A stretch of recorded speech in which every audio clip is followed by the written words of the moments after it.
Good morning po muli sa buhay ng bawat isa po sa atin.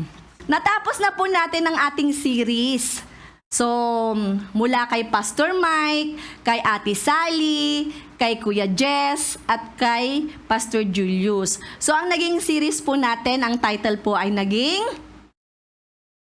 Ano po yung title ng series po natin? Empowered to Serve. Ayan. So, bago po tayo mag-umpisa, nais ko pong ipakita sa inyo kung ano ang nasa larawan. Ano po ang nasa larawan? Isang simbahan. Sino ang taga rito? Poway Church. So, sa Ilocos. Ayan. Yan po ang simbahan na nakikita po natin sa picture. Pangalawa po, yan naman yung mga sa loob ng simbahan na sumasamba sa ating Diyos na buhay. Buhay po ba ang ating sinasamba? Amen! Amen! Kasi kung hindi buhay ang ating Diyos na sinasamba, wala na tayo ngayon na nandito para nagtipon-tipon. So, ayan po. Ang nakikita natin ay isang simbahan, isang picture ng mga nag-worship sa loob ng simbahan. Ngayon po, ilan po yung bago? Pakitaas nga po ang kamay.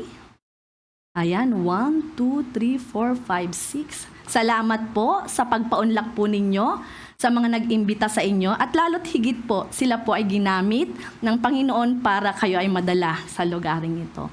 Sa mga nakaraan po na dumalo ng bahay-sambahan o kahit saang bahay-sambahan o sabihin na po natin dito sa BNE, nung unang dumalo po kayo, ano po yung mga expectation or ano po yung mga naramdaman po ninyo nung unang dalo po ninyo dito sa simbahan? Busog daw. Praise the Lord. Busog physically. Nawa, busog din spiritually. Amen. Praise God. So, may kanya-kanya po tayong kasagutan kung ano po yung pakiramdam nung unang punta nyo po dito, di po ba? Maaring yung iba, masaya kasi masaya ang tugtugan. Tama po ba? Masaya ang tugtugan. Feeling welcome. Feeling welcome po ba kayo? Winelcome po ba kayo ng mga kapatiran? O binuli kayo ng mga kapatiran? Wag naman po. So, yun po yung mga kasagutan or maaring naramdaman po natin nung tayo po ay unang dumalo sa atin pong bahay-sambahan or dito po sa church. Ngayon po, follow-up question. So, yun po yung mga naramdaman po ninyo. Ngayon po, ano naman po yung rason kung bakit kayo bumabalik dito sa bahay-sambahan or dito sa BNE? Masarap ang food. Busog pa rin. Praise the Lord. Ulit-ulitin po natin. Baka mamaya masarap ang food. Tapos sabi ng mga bago, sige nga, test natin mamaya kung masarap. Kitchen ministry. Ipag-pray nyo na yung mga taste buds nila. Ayan. So, yun po yung mga expectation or mga nararamdaman po natin at nawa po yung pinakarason kung bakit bumabalik po tayo dito is hindi dahil po sa katabi po ninyo at hindi dahil po sa kapatiran at lalong nawa hindi po sa mga kung ano yung mga bagay na nakikita natin dito sa bahay-sambahan. At mamaya po, makikita po natin at marirealize natin kung totoo ba na ang binabalik-balikan natin dito sa bahay-sambahan is masasagot po natin mamaya. Amen po ba? Amen. So, diretso po tayo.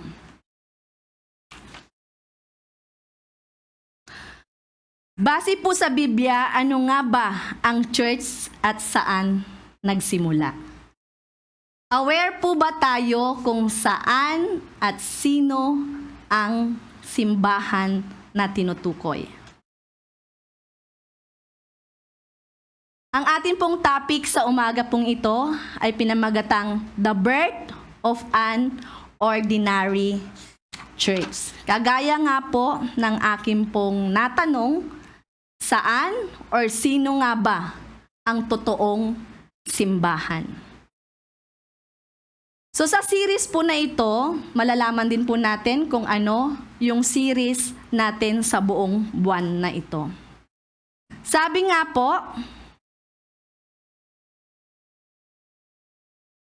tayo bilang mga Kristiyano, ano-ano po yung mga event sa Bible na dapat nating tandaan? Ang pagdating ng Panginoon? Ano-ano pa po ang mga event na dapat nating tandaan bilang Kristiyano? Sabi nga po ni Pastor Julius at naging topic po ni Kuya Jess, ang mga event na napakahalaga na dapat po nating tandaan is number 1, the life of Jesus. Pangalawa, syempre, nabuhay siya. Pangalawa, siya ay namatay. Pangatlo, siya ay nag-resurrect. Yun po ang dapat nating tatandaan bilang Kristiyano. Kasi kung wala po ang mga ito na itinuturo ng isang bahay-sambahan, magtanong na po tayo, dapat ba akong manatili sa simbahang ito? At isa pa po na pinaka-importante na event sa Bible is yung the day of Pentecost, na kung saan dito po naganap ang inaantay ng mga apostles or disciple, yun nung umakyat ang ating Panginoon sa langit, ano ang kanyang pangako? Na kanyang iiwanan ang ating comforter, ang ating advocate, which is the Holy Spirit. At dito po nag-umpisa ang tinatawag po nating church. Sabi po, bago po yan, diyan po nagsimula ang tinatawag po nating church. At doon sa upper room, sabi nga, may 120 na disciples at mga ibang mananampalataya. At sa pag-preach or pagbabahagi ng salita ng Panginoon ni Apostle Peter, ilang libo ang tumanggap? Okay, 3,000. So, ibig sabihin may nakikinig sa preaching. So, yun po ang lagi po natin tatandaan. Ang pangako ng Panginoon, bago po siya umakyat sa langit, ayaw po niya tayong iwanang mga ulila. Ulila in the sense na umalis na siya, umakyat sa langit, at pumunta sa kanyang ama. Pero sa pagmamahal po niya sa atin, hindi niya hinayaan na tayo ay walang kasama sa kanyang pag-alis. At ito nga po ang banal na Espiritu. Ang banal na Espiritu, sabi nga po natin, ang banal na Espiritu ay sumasa atin kapag tayo ay nagsisi at tinanggap ang ating Panginoon bilang Panginoon at sariling tagapagligtas ng ating buhay. So ngayon, nalaman na po natin ang pag-uumpisa at kung paano nanganak ay paano ipinanganak ang simbahan. Ngayon po, darako po tayo kung ano yung mga ginawa ng mga nananampalataya nung panahon pa rin ng Acts. Tayo pong lahat nga ay tumayo at atin pong basahin ang salita ng Panginoon na binasa na rin kanina. Acts chapter 2 verse 42, go. And they continued steadfastly in the apostles' doctrine and fellowship and in breaking of bread and in prayers. And the fear came upon every soul, and many wonders and signs were done by the apostles. And all that believed were together and had all things and sold their possessions and goods and parted them to all men as every man had need. And they continued daily with one accord, breaking bread from house to house, eating with gladness and singleness of heart, praising God and having favor with all the people. And the Lord added to the church daily such as should be. Amen. So tayo pong lahat ay makakaupo.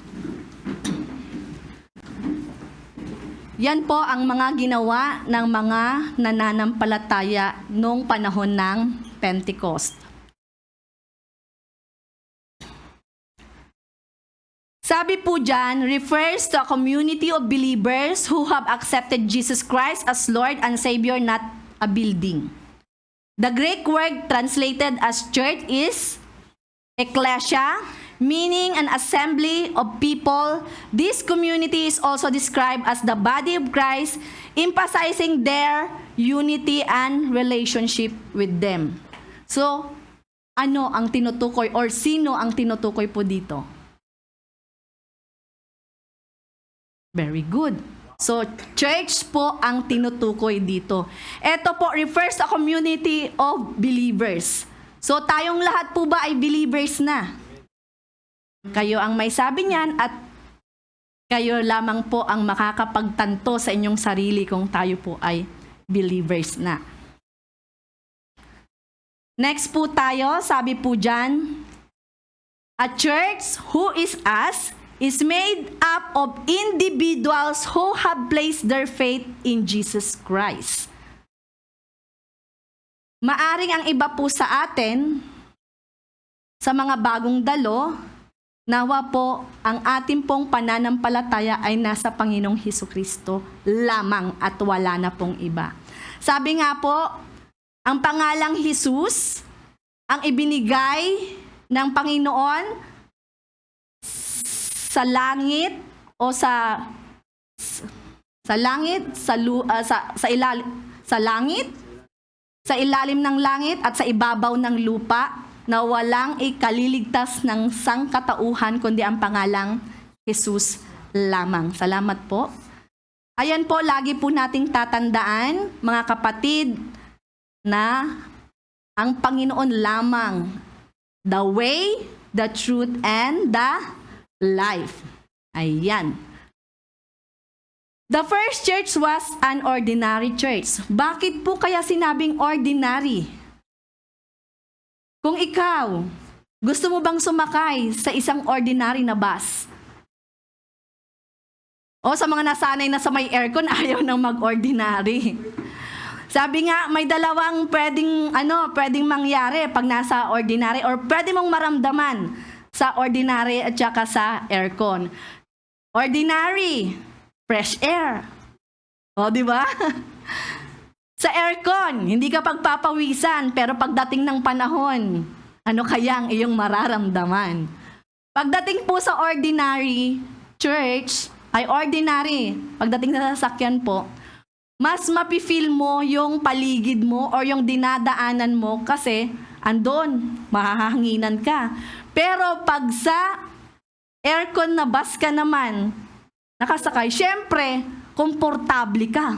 Tutulog ka. Hindi mo na maa-appreciate ang kagandahan ng nilikha ng Panginoon. So malalaman din po natin, bakit sinasabi ni Pastora, parang mas maganda ang ordinary kaysa sa special or the aircon pagdating sa sasakyan. So, hindi ko po sinasabi din, pag tayo as church na itinalaga ng Panginoon bilang simbahan is ordinary, hindi ko po sinasabi na ang ating Panginoon ay ordinary. Because we all know that our Lord Jesus Christ is extraordinary. And He is wonderful. Still remember the word wonderful? O sige, ano po yung wonderful na ibig sabihin sa Christology? It's difficult to understand. Ayan. So, yun po ang atin pong Panginoon. Proceed po tayo. Sabi po dyan, Jesus has ascended, sent the Holy Spirit. By the Holy Spirit, placed all believers into the body of the church, filled them with Spirit power. Ito po yung naganap sa Day of Pentecost. Sabi ko nga po kanina, ang ating Panginoon ay umakyat sa langit at isinend niya ang Holy Spirit po sa ating mga believers. Next po tayo. Sabi po dyan, God works through ordinary means, ordinary people in an ordinary church, doing ordinary things. God uses real language and ordinary folks and His instruments to move His ordinary church to high impact in the world. So kapatid, sabi ko nga, tayo bilang an ordinary church ay maaring gamitin ng Panginoon para maging malaking impact sa atin pong mundong ginagalawan. Hindi po kailangan ng Diyos na kumuha pa or gumamit ng mga artista, gumamit ng mga high profile na tao para magkaroon ng impact sa ating mundo. Yung simpleng ginagawa mo kapatid, simpleng pag-follow up mo sa kapatid, napakalaking impact yan sa buhay ng isang kapatid. Tama o mali? Amen po ba doon or amen? Amen. So sabi nga po natin, simple things, maaring magbigay ng napakalaking impact sa buhay ng mga kapatid po natin. Kaya church, wag po nating maliitin or sabihin nating wag nating ipagwalang bahala ang isang ordinary na kagaya po natin. Sabi nga po sa Acts 2:42 na binasa po natin, and they continued steadfastly in the apostles' doctrine and fellowship and in breaking of bread and in prayers. Yan po ay mga ordinaryong ginagawa ng mga apostles nung kapanahunan. Yan ang kanilang mga ginagawa noong day of Pentecost, after the pouring of the Holy Spirit. Next po tayo. Sabi po dito, may 5, an ordinary church is saved, commits to the Word of God. An ordinary church is a fellowship, is called the Lord's table or breaking of the bread, is a church that prays. Dito po, ang mga ito ay dinidescribe ang isang ordinaryong bahay sambahan. So dito po makikita po natin, isa-isahin po natin ang mga ito. The ordinary church is made up of true believers. At paano po natin masasabi na ang isang ordinary church ay ligtas na? Paano nga ba? Or sabihin na natin, ako ba ay ligtas na? Ang mga kasama ko ba o katabi ko ba ay ligtas na? So ang isang ligtas, kailangan siya ay isang tunay na mananampalataya. Sabi nga po natin, ang isang tunay na mananampalataya, andoon yung kanyang pagsisisi, andoon na dapat siya ay tinanggap niya ang ating Panginoon bilang Panginoon at sariling tagapagligtas ng kanyang buhay. Yan po ang tunay na tumanggap at tunay na ligtas. So, ang tanong ulit, tayo po ba ay ligtas na? So, yan po ang isang ordinary church ay isang ligtas. At sabi nga rin po dito, ang Panginoon lamang po ang siya ang nagpapabago sa isang buhay ng isang tao. At lagi rin po natin tandaan, pagdating po sa kaligtasan, lagi po nating tatandaan yung sovereignty ng Panginoon that He can save whoever He wants to save. Kaya niyang iligtas kung sino yung gusto niyang iligtas. Yun po ang kadakilaan at sovereignty ng atin pong Panginoon. Next po tayo. Sabi po dyan, they were continually devoting themselves to the apostles' teaching, the apostles' doctrine. Doctrine is everything. Totoo nga po ba ito? Doctrine is the heart of the life of the church. So kung tayo po, medyo masakit sa pandinig natin ang word na doktrina. Sabi nga po natin, ang isang simbahan na walang doktrina, na sinasambahan nyo or pinupuntahan nyo, at pag walang doktrina ang isang simbahan na inaatinan nyo, magtanong po ulit kayo. Magtutuloy pa ba akong dadalo sa bahay-sambahan na ito. So ang doktrina po ay napakahalaga. Bakit? Sapagkat ang doktrina ng isang simbahan ay ang salita ng Panginoon lamang yung ating pong itinataas dito. At ang salita po ng Panginoon dapat dinideliver po natin ito ng tama. At lagi po rin nating tatandaan, pag ang doktrina ng isang simbahan ay mali, tapos eto yung narinig mo, tapos ipapasa mo sa isang kapatid or sa mga anak mo, dire-diretso yan. Mali yung maitatransfer po nating doktrina. Kaya we will see to it na ang doktrina na naririnig po natin ay tama.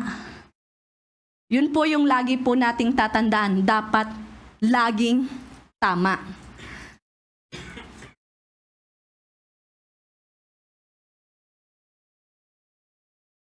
At the same time din po, pagdating sa doktrina o sa pagtuturo ng isang simbahan, dapat lagi po nating tatandaan na kagaya ng mga Bereans na hindi lamang po nila naririnig ang salita ng Panginoon, kundi sinasaliksik din po dapat natin. Ang lagi pong binabanggit ni Pastor Julius pagdating sa mga doktrina, pagdating sa salita ng Panginoon, the Bible is always the final authority. So wag po tayong maging kampante or sapat lang na nakikinig po tayo ng mga pagtuturo or teaching po dito sa harap. Kailangan po nating i-check yung mga binabanggit or yung mga sinasabing mga verse kung tama po ba o mali. So palakpakan nga po natin ang ating Panginoon. Palakpak po para sa Diyos. Ayan. So, yun po dapat lagi po nating alalahanin. Sabi nga rin po dyan, ito yung pangalawa. So ano po yung una?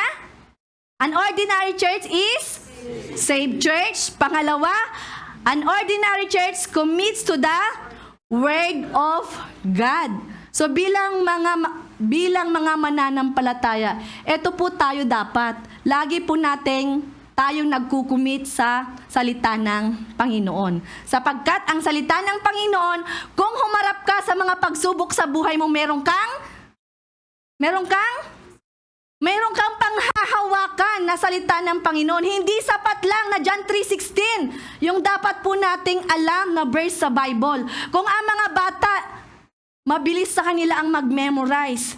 So sa atin, kailangan na tayong paalalahanan na mag-memorize. Kasi kung dumarating ang mga pagsubok sa buhay po natin, dumaranas naman tayo ng mga circumstances sa buhay po natin, may Word of God po tayong pinanghahawakan. So kailangan po, as an ordinary church, we must commit our life in the Word of God. Amen po ba doon? Amen. So next po tayo, may natututunan po ba? Amen. So next po tayo. Sabi nga po dyan, the whole Bible is the source of that doctrinal truths. So, Bible is the final authority po sa buhay po natin at hindi ang mga misis nyo ang final authority. Paano ko yun naipasok? Kasi madalas mga misis laging tama. Pero pagdating po sa ating spiritual na pamumuhay, the Bible is the source of that doctrinal truths and final authority. At the same time, nangingiti kayo mga mister, hindi rin kayo ang final authority. Siyempre. So, you are the head of the family who loves your family. Amen po ba doon? At always, mga wives, let's submit to our husband. Vice versa lang po yun. Walang mataas at mas mataas. Give and take relationship. Amen po ba doon? Ay, walang amen. So, nasa pag-uusap nyo na rin mag-asawa yan. Kapitan lang po ako, commander yun. Kapitan, commander. Okay, next po tayo. Sabi po dyan, sa mga nakikinig, ano po ang coin niya? Means partner, teammate, they work together, it's a shared life, it's practical practicing fellowship. So sa kabuuan yan, pag teammate kayo, pag partner kayo, dapat may nagaganap na fellowship. An ordinary church is a fellowship. Una, ordinary church is? Pangalawa? Pangatlo, fellowship. Fellowship sa buhay po natin is napakahalaga.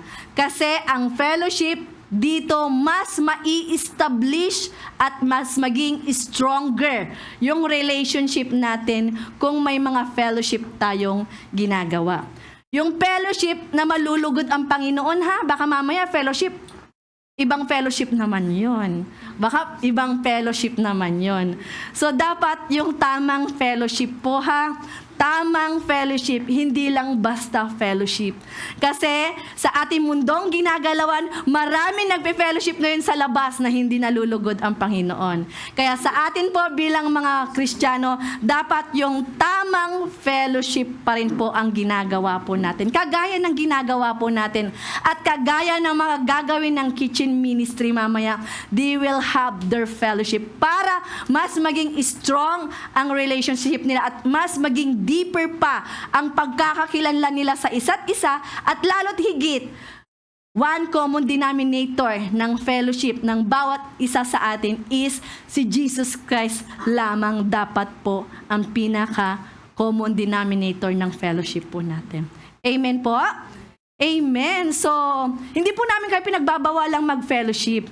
Pero sa inyong pagpe-fellowship, tanong nyo agad, nalulugod kaya ang Lord sa fellowship na ginagawa namin? Ayan. So, next po tayo. Sabi po dyan, to gather around to take the bread and the cup and remember His death. Which is, ano po ito? According sa Acts 2:42. Very good. The Lord's table or breaking of the bread na ginagawa din po natin dito sa BNA every first Friday of the month. So, lagi po nating tatandaan pagdating po sa mga command ng Panginoon, isa rin po ito sa mga iniwanan niya po sa atin bilang pag-aalaala natin sa kanyang kamatayan sa krus ng Kalbaryo. So, yan po ang breaking of the bread.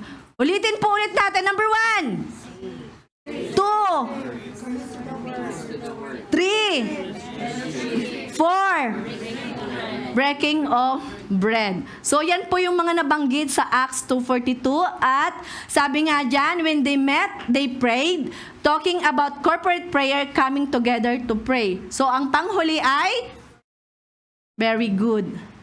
Sa church that prays. Sabi nga po natin, pagdating po sa prayer, ito po yung two-way communication po natin, hindi one-way lang. Hindi lang po yung tayo yung laging nagsasalita. Antayin po rin natin na mag-response ang Panginoon. Paano nagre-response ang Panginoon through our prayer?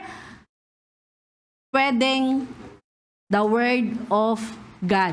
Ayan, yun ang lagi po nating tatandaan. Two-way communication po tayo pagdating sa pananalangin. At lagi po nating tatandaan, ang Diyos ay laging nakikinig sa bawat hinaing, sa bawat kagalakan na nararanasan po natin at ibinibigay ng Panginoon po sa atin. So yan po ang mga description ng isang ordinary church. Ngayon, darako naman po tayo sa sabi po, may 4 po tayo. Attitude of awe and wonder of what is doing. Sa verse 43, attitude of love, attitude of unity, joy and singleness of heart, attitude of worship or praising God. So, start naman po tayo. Tapos na po tayo doon sa verse 42. At nalaman po natin kung ano yung mga ginagawa ng mga mananampalataya noong kapanahunan ng Pentecost. At yun yung mga ordinary na ginagawa ng mga mananampalataya noong kapanahunan. At ito po ay ang attitudes of the ordinary church. Ano-ano po yung mga attitudes po natin bilang isang ordinaryong sambahan or bilang mga tinatawag po nating church. Attitude of awe and wonder of what God is doing. So sabi nga po dyan, ulit lang po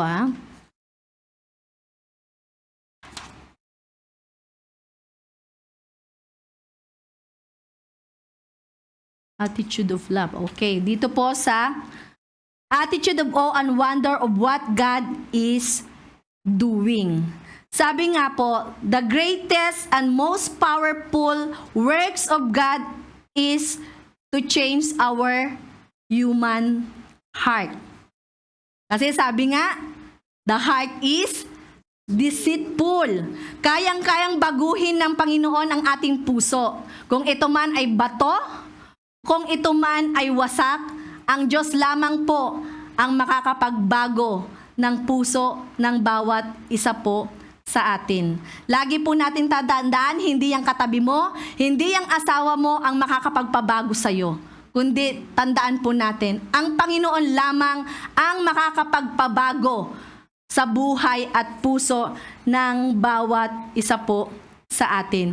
At siya lamang ang makakagawa ng mga miraculous things na nagaganap sa buhay po natin. Gaya ng sakit karamdaman na pinagaling ka ng Panginoon. Sakit karamdaman na gaya ng cancer, pero ngayon, you are free. Cancer na. Yung mga bagay na dati ang bisyo mo, hindi mo kayang baguhin, hindi mo kayang tanggalin. Ibigay lamang po natin sa Lord. Siya lamang po ang makakapagpabago sa atin. So yun po yung lagi po nating tatandaan. He can do whatever He wants to do sa buhay po natin. Sunod po tayo sa attitude of love. Sabi nga po dito, ang tunay na tumanggap kay Lord, mas importante si Lord sa buhay niya. At doon po sa Day of Pentecost, ang ginawa po nila, since nakilala at nakasama nila ang Panginoon, mas nag-focus sila sa Panginoon at kung ano yung mga magandang ginawa ng Panginoon, yun po ay kanilang ipinagpatuloy. At even sa kanilang pong mga yaman, sabi nga po dyan, then fear came upon every soul and many wonders and signs were done through the apostles. So nakita rin po natin yung miracle na ginawa ni Peter nung siya po ay nag-sermon, 3,000 ang tumanggap. At the same time, doon sa 3,000 na tumanggap, sila po ay nagpatuloy sa kanilang mga ordinaryong ginagawa. So attitude of awe and wonder, ito po yung una. Sabi po dyan sa verse 44, now all who believed were together and had all things in common and sold their possession and goods and divided them among all as anyone had. Sa ngayon po kaya, meron po ba bang natitira na ganitong klase ng mananampalataya? Na ibebenta mo yung position, ay ibebenta mo yung mga ari-arian mo, tapos ibibigay mo sa bahay-sambahan. Sa ngayon po, wala pa po akong nakikita. Pero sa kanilang kapanahunan, ito po yung kanilang ginawa. Sapagkat, andon makikita po natin, no? Nakita po natin nung kanilang ibinenta, yung kanilang mga possessions at mga goods, sila po ay salo-salo at masaya na nagfe-fellowship sa isa't isa. So, sa atin po, maaring hindi man natin lahat binibenta at ibinibigay sa bahay-sambahan, pero malaking bagay na po yung ibigay po natin kung ano yung para sa Panginoon. Nangingiti si Kuya Jojo. So, yun po, dapat po bilang mga mananampalataya, dapat ibigay po natin ang sa Panginoon. Ayan. So, yan po sa verse 44.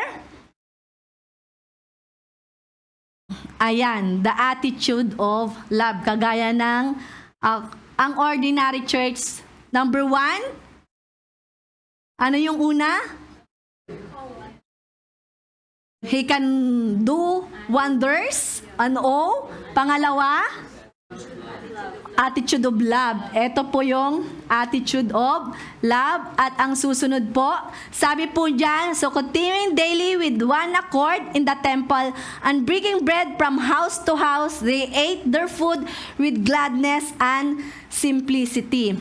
So God wants us to share our lives with one another, gaya po ng ginagawa ng mga apostles, ng mga sumampalataya doon sa Day of Pentecost. Andoon na Di ba, napakasarap sa pakiramdam na tayo bilang mga mananampalataya, kumakain, nandun yung kagalakan, andun yung kulitan.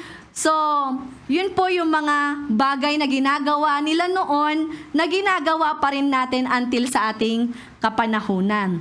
So, yan po, the attitude of unity, joy, and singleness of heart. Pagdating po dyan sa unity na yan, alam naman po natin po, pag tayo po ay nagkakaisa sa isa't isa, ano po kaya ang mararamdaman ng bawat isa? Andoon po yung kagalakan, andun po yung galak na galak yung puso mo na makita mo ang isang bahay-sambahan na nagkakaisa. Amen po ba doon? Amen. So, sabi po dyan sa verse 47, praising God and having favor with all the people, and the Lord added to the church daily to those who were being saved. So bilang mga tumanggap sa Panginoon, syempre andon yung kagalakan na sambahin at purihin po natin ang ating Panginoon ng sama-sama. Ayan. So meron na lang po akong ilang minuto. Sabi po dyan, yan naman po ang attitude of worship or praising God. Pagdating po sa worship, sabi nga po natin, anything na ginagawa po natin na nalulugod ang ating pong Panginoon is a form of worship. So, kung tayo man po ay kumakain, at kung ano pa po yung mga bagay na ginagawa natin na nakapagbibigay ng kagalakan sa Panginoon, yan po is a form of worship. God builds and adds ng kaluluwa sa isang bahay-sambahan. Sabi nga natin, ito po yung prescription ng isang simbahan para ito ay lumago. Prescription. Sino po ba yung kadalasan pagdating sa ating kalusugan? Sino po ba yung nagbibigay ng prescription? Doktor. So, doktor ang nagbibigay ng prescription para po sa ating mga sakit at karamdaman. Pero sa bahay-sambahan o tayo bilang mga church, ang Panginoon po natin at ang kanyang mga salita ang nagbibigay ng kalakasan at kagamutan po sa ating mga nagkakasakit na spiritual na pamumuhay. Palakpak naman po dyan. Uy, pumalakpak naman talaga sila. Okay. So, bago po tayo pumunta sa conclusion, an ordinary church is saved, commit the word, fellowship, breaking of bread, pray. Ano naman po yung attitude ng isang simbahan? Oh? Ayan, thank you Kuya Jess. Unity, joy, and singleness of heart. Attitude of worship. Ayan po yung atin pong mga pakakatandaan. Ang isang ordinary church ay saved at ang attitude ng isang simbahan bilang tayo. Sabi nga po dyan, as a church, we should let our light shine so that men would see our good works and would do what? Glorify our Father who is in heaven. Sabi po dito, let us be an ordinary Christian. Don't be chasing wild things. Ito po yung tatandaan po natin. It is the slow, steady, consistent, faithful loyalty to Christ and obedience to His word that honors God. Hindi po natin kailangang i-chase kung ano yung mga nasa mundo.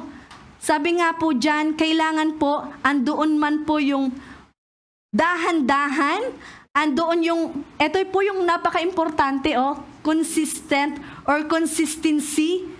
Yung patuloy na pagbabasa natin ng Biblia, yung patuloy na pakikipag-fellowship natin, yung patuloy, consistent. Yung consistent na pagdalo natin sa bahay-sambahan. Yung consistent na pag-attend natin ng mga Bible study. Sabi nga po, eto biro pero eto yung madalas na sinasabi po natin. Pagdating sa mga bagay-bagay sa espiritual na pamumuhay natin, Huwag po nating kakaligtaan ang consistency at commitment.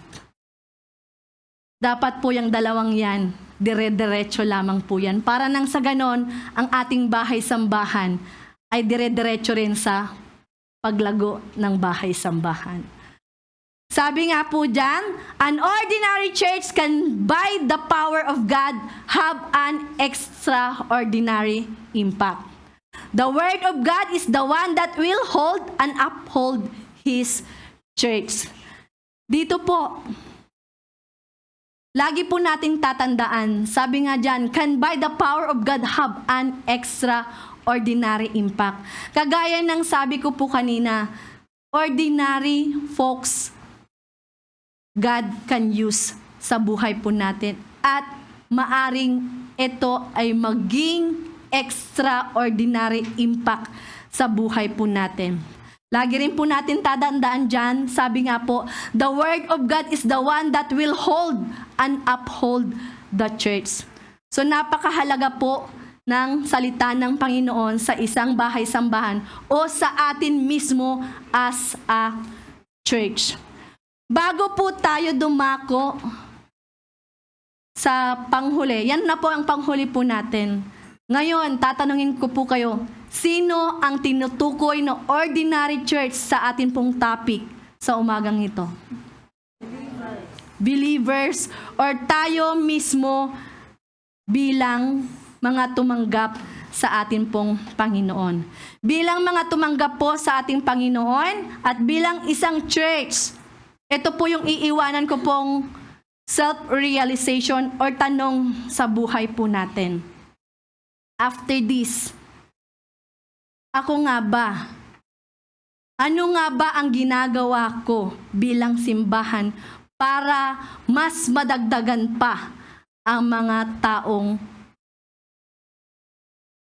maliligtas pa? Sabi nga po natin, tayo ay ginagamit ng Panginoon para ibahagi ang kanyang salita at ang Panginoon ang nagbibigay or gumagawa ng paraan para maipagpatuloy ang kanyang salita. Sabi nga po natin, we as church, the plants grow. We church is the one who plant. But Jesus is the one who makes the plants grow. Di po ba? Huwag po tayong manghinawa or magsawa na magbahagi ng salita ng Panginoon. Huwag po tayong magsawa na mag-invite pa ng mga kaluluwa para madala sila dito. Para nang sa ganon dito, sama-sama po tayong mag-aaral ng salita ng Panginoon. At the same time, sabi ko nga, tanong ulit po natin sa sarili natin. Ako ba ay nakakapagdala ng kaluluwa sa bahay-sambahan?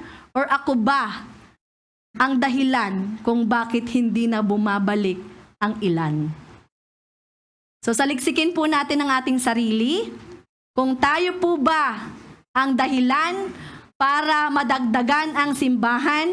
Or tayo ba ang nagiging dahilan para hindi na bumalik ang ilan?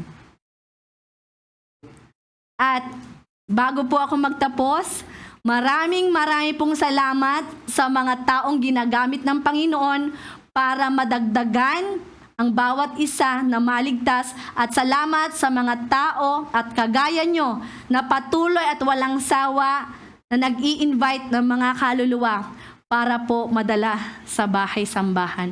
Marami pong salamat sa bawat pagpaunlak po ninyo na kayo ay makasama po namin para purihin, mag-aral ng salita ng Panginoon. Nakakatuwa na makita na ang daming mukha dito sa bahay-sambahan at salamat sa Panginoon sa mga ginamit niya para madala kayo at makasama po namin dito sa bahay-sambahan. To God all the glory. Tayo pong lahat ay tumayo.